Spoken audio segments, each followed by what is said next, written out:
For me, we simply cannot talk about African and its economic development without talking about gender, because they really go hand in hand. A country or society cannot truly achieve its full potential when half of its population is not fully empowered. And you can come at the problem in different ways, focusing on women empowerment, focusing on gender-based violence, women health agency, etc. But at OCA, giving our mission to advance African economies, we are focused on enabling women-owned led businesses and also supporting investing, gender-lens investing strategy. And when you think about women businesses, about 30% of African businesses are owned or led by women. And cumulatively, they face a $42 billion financing gap. They tend to get 6 times less capital than their male counterparts. And to me, it's not only unfair, it's unstrategic, because in my experience, a lot of time these women businesses tend to outperform their male counterparts. So investing in women businesses just makes sense, right? And we need to find better ways to do it more and also do it better.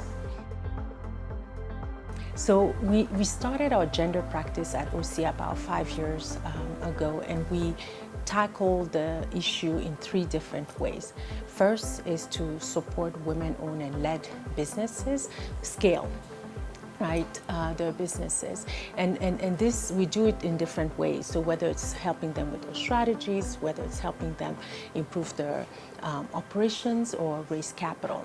And beyond that, we also try to help them get more comfortable with the investment process, really show up and be empowered and feel comfortable to pitch their business and really negotiate the terms that are favorable to them and their business.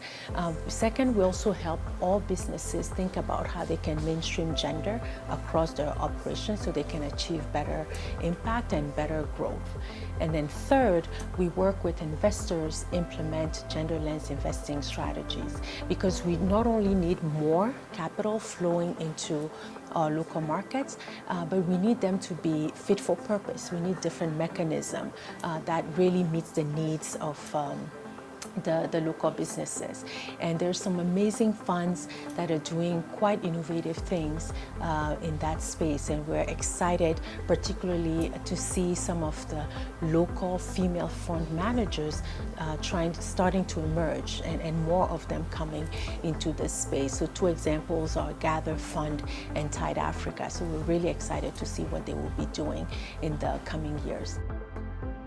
In terms of achievement, we've supported over 500 women-owned led businesses in scale and raise capital.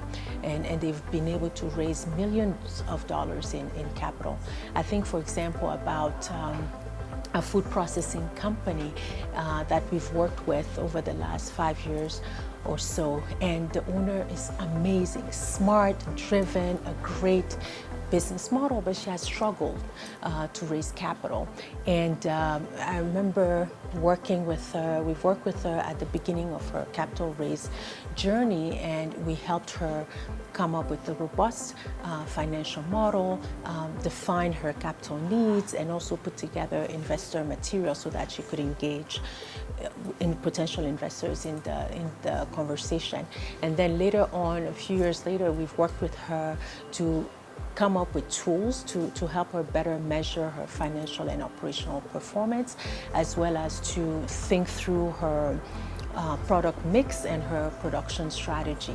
And she has done so well, and she recently raised $3 million in capital. And stories such like hers fill me with so much joy, because I know how hard she has worked to get where she is today. And frankly, she shouldn't have had to go through many of the hurdles that she had to go through. And I'm very proud of the role that OCA has played in supporting her on that journey. On the investor front, I'm really proud of the work that we're doing with some of the most committed gender investors to really demonstrate how transformative it is to back women businesses. And we've been involved in a number of initiatives. And one of those initiatives is the 2X Challenge funded Invest to Impact program, through which we've worked with 100 women businesses in East Africa get investment ready, and there's many more of those that we hope will help enable more capital into those businesses. And then finally, on the gender mainstreaming front, we've supported a dozen of businesses really think more strategically about how they embed gender in their business. So in Uganda, for example, we're working with a dozen of businesses, agribusinesses, think about more inclusive value chains, think about how they serve their women customers better and through their better sales, distribution, marketing strategies. When I think about the future, we all need to double down. Frankly, there's a lot of talk about gender investing, but nearly not enough action to truly have an impact. So we need bolder actions, we need to challenge the status quo, and it takes all of us in the ecosystem to play the role that we need to play.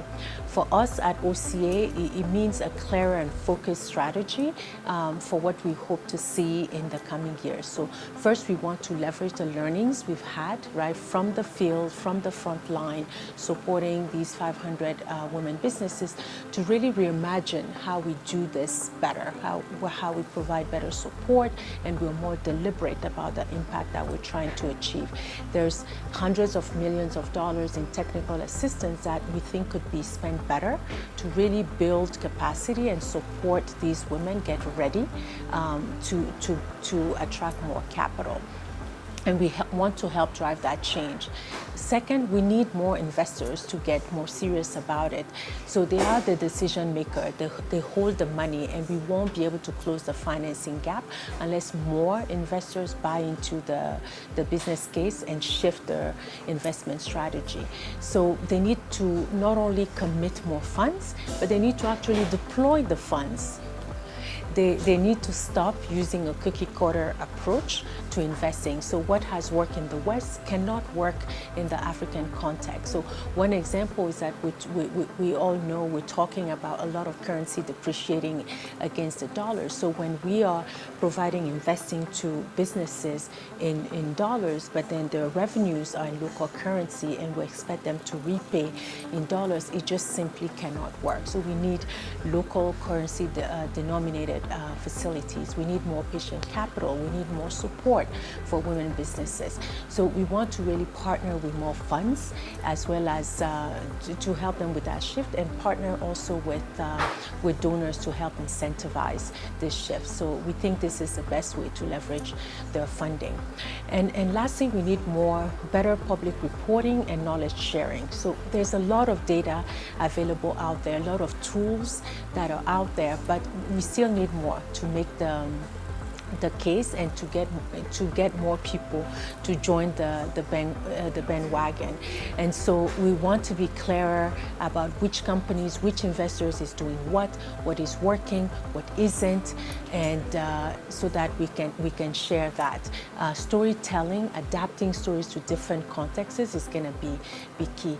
We also need to do a better job at sharing knowledge so that we can minimize recreation of tools and methodologies and foster more collaboration. So I'm particularly excited about the merger of Gender Smart and 2X Collaborative to help bring the community together more so we can collaborate more, we can share more, so that we can ultimately achieve the objectives that collectively we're trying to push in terms of gender.